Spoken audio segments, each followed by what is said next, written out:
Hello everyone, today I'm sharing with you how to accept outsourced design. This acceptance checklist helps you control quality. This is the final step for many businesses, the place where they are most likely to soften their hearts and suffer the most losses. Because the reality is often, the design looks okay, the deadline is tight, and we're too embarrassed to offer further feedback. So we just use it for now. Then, after going live, we discover a whole host of problems, but the best window for modification has passed. First, the conclusion. Acceptance is not about finding fault, but about locking in quality.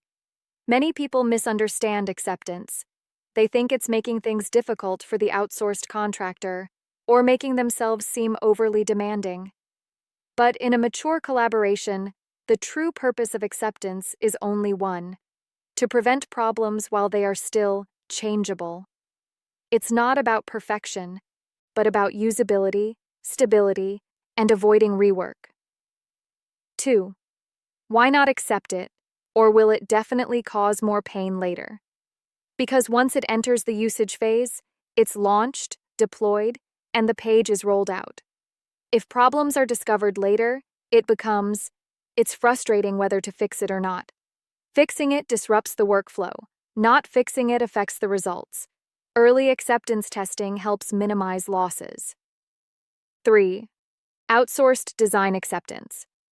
Don't just look at how it looks. This is the most common misconception. It looks pretty good. It feels high-end. These cannot be used as acceptance criteria, because how it looks doesn't solve these three problems. Is it usable? Is it stable? Will it hinder progress? A truly useful design acceptance checklist, ready to use. The following checklist is not based on design aesthetics, but on the perspective of launchable and usable. You can check it item by item. First category, goal alignment, most easily overlooked. Before looking at the details, confirm these three things. Is the use case correct? Platform, location, proportion.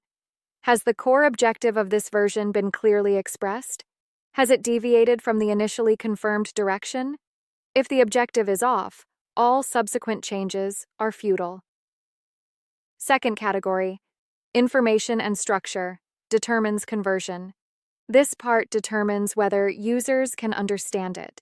Can the key points be understood at first glance within 3 seconds? Does the information order conform to the user's judgment logic? Is there any redundant, repetitive, or distracting information?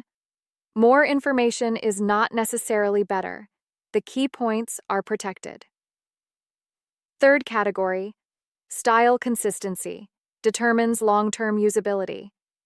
Even a single image must be checked.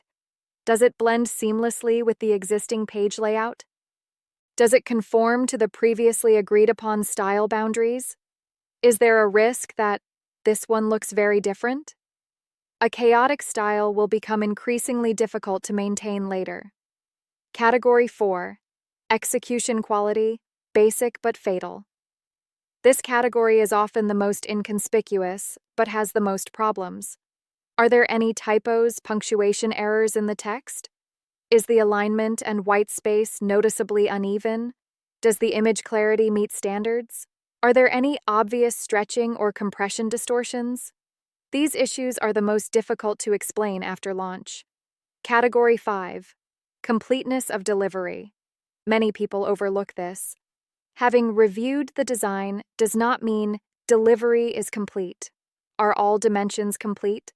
Are the file names clear? Does it include the agreed-upon format, source files?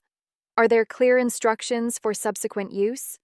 Incomplete delivery will inevitably require repeated requests for corrections later. 3 common pitfalls. During acceptance testing. Pitfall 1. Simply saying something doesn't feel right. This is the most useless feedback. You should specify which category didn't pass, not your emotions. Pitfall 2. Adding new requirements. During acceptance testing requirement upgrade. If you have new ideas, make it clear. This is a new version, not an acceptance issue. Pitfall 3. Saying, never mind, if something isn't clearly going wrong. 1. Never mind will lead to, it's fine anyway. Once acceptance standards are relaxed, quality can't be restored. 6. A relationship-friendly way to provide acceptance feedback. You can say something like, the overall direction of this version is okay. However, a few items didn't pass the acceptance checklist. After adjusting these, we can directly use. This approach focuses on the issue, not the person, and doesn't negate the other party. A word of honest advice for those conducting a serious first-time design review. Reviewing isn't about distrust, it's about professionalism. When you can clearly articulate what passed, what failed, why failed, outsourcing becomes much easier because the standards are clear. In short, outsourced design review isn't about gut feeling, it's about checklists. As long as you focus on these categories, goals, structure, style, execution, delivery design quality, is unlikely to slip up quietly. When review becomes part of the process, rather than an ad hoc decision, outsourced design truly becomes controllable, stable, and reliable.